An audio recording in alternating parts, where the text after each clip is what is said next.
Lesson 76, using both substitution and elimination, and also talking about negative vectors. Substitution and elimination are both things we've done before, and they're going to show us this first problem like this, where we have x equals 2y. Well, then we can plug 2y in every time we have x, and then we could either put the two equations we have left with just the y and the z, we can put them on top of each other and solve for y or z, or we could actually substitute one of these inside the other equation yet to get just one variable, y or z, and to solve for that. We're going to work through that first, and then we're going to come back and talk about vectors, negative vectors, and how they work. But first of all, for the class practice problem that involves these three variables. So here's our problem: x equals 3y, x plus y plus z equals 56, and x minus 2y minus 3z equals negative 25. First of all, we have this very easy given that x equals 3y, so we're going to plug 3y in every time we have x. So I'm going to go 3y, I'm going to copy this equation down, plus y plus z equals 56, and condense it on down to 4y plus z equals 56. And then I'm going to take this equation and go 3y minus 2y, 3y minus 2y minus 3z equals negative 25. So let's cross. First of all, I'm going to circle this thing so we don't lose sight of this equation, and then let's combine these y's, and we come out with 3y minus 2y is just plain y minus 3z equals negative 25. So now we've got y minus 3z equals negative 25, and 4y plus z equals 56. Two different ways we could do it. We could multiply this by negative 4, or we could just let this guy be as he is. I'm going to multiply this guy times negative 4, this equation times negative 4, so we end up with a negative 4y and a positive 4y. So we get negative 4y minus 3z equals, positive 12z equals positive 100. And then we put this guy right below him, which is 4y plus z equals 56. And we add them straight down, so 4y and negative 4y goes to nothing. 12z plus z is 13. z equals 156. Divide both sides by 13 and 13, and we come out with z equals, and it comes out to 12. So z equals 12. So there we solve for z, that's z equals 12. Now we can plug that information back in, and let's solve for y. Where can we? Okay, let's plug him into this equation right here. The 12. So 4y plus 12 equals 56. 4y plus 12 equals 56. Subtract 12 from both sides, minus 12 minus 12. 4y equals 44. Divide both sides by 4, y equals 11. So y equals 11, z equals 12, and x equals 3y, so 3 times 11 is 33. X equals 33. And then we could plug each of these into these equations and check and see if we're right. Is it true that 11 plus 33 plus 12 equals 56? Yes, it is. So that's how that works. There could have been another way. Instead of stacking these two on top of each other and solving them that way, we could have substituted for one of them.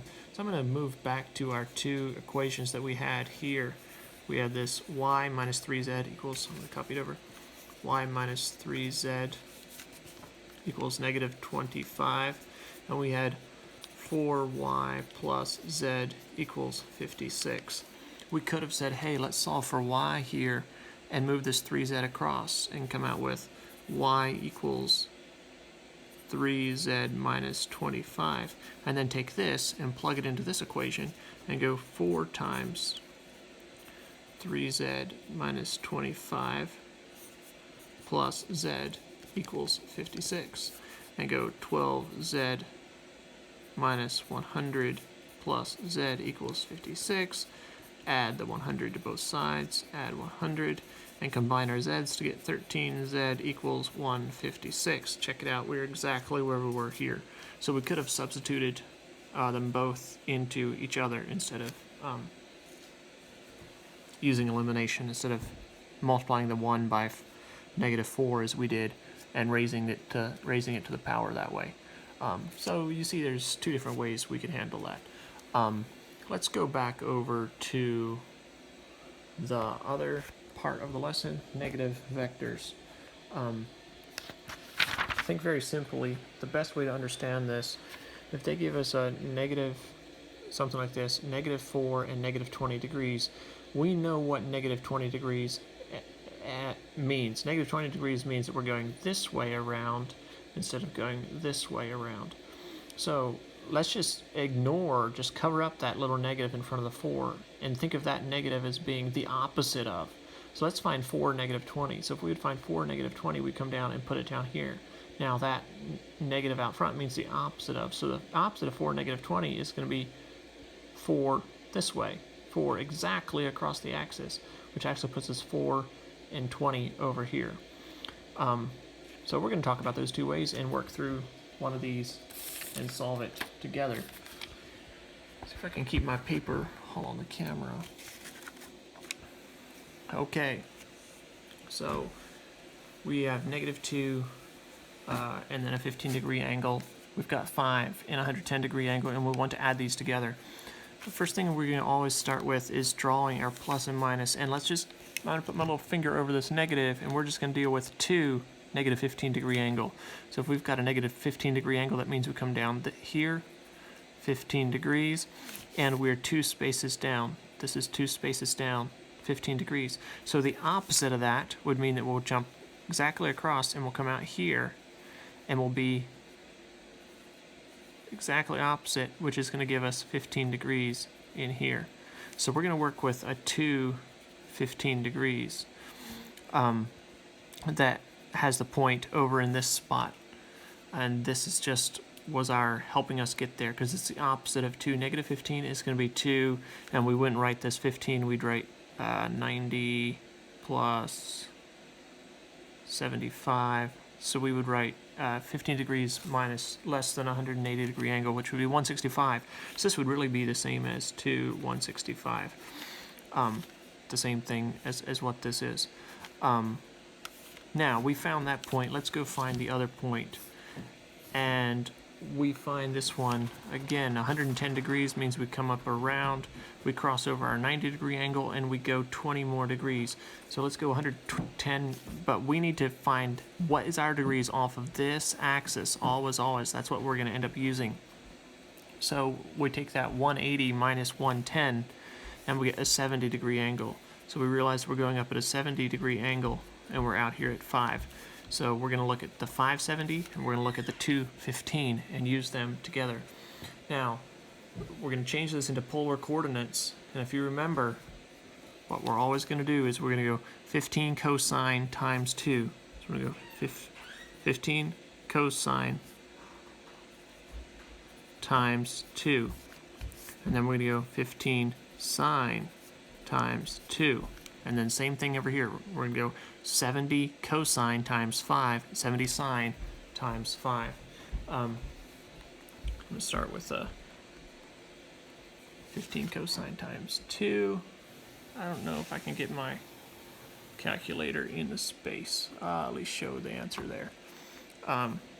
So I'm going to go 15 cosine times 2 equals 1.93. So I'm going to go 1.93, 1.93, and then we're going to go 15 sine times 15 sine times 2 equals, I'm going to go 0.52, 0.52. Now we're going to go 70 cosine times 5, 70 cosine times 5 equals 1.71, 1.71, and we're going to go 70 sine times 5 equals 4.70. 4.70. Now, since we've written those, I see I got it off the camera there again. Since we've written those over here, 1.93 and 0.52, 171 and 470, we want to add these together. We're just going to simply add them together. Here we get 2, 12, 5.22, and 193 is 4, 16, and 3.64, 522. So this is our 364, 3.64, right, 5.22 up. Now we need to look because our point is out here and our point is out here. So that's not right, that is actually left of this axis. So we're going to go a negative 3.64 right and 5.22 up. There we did, we solved it.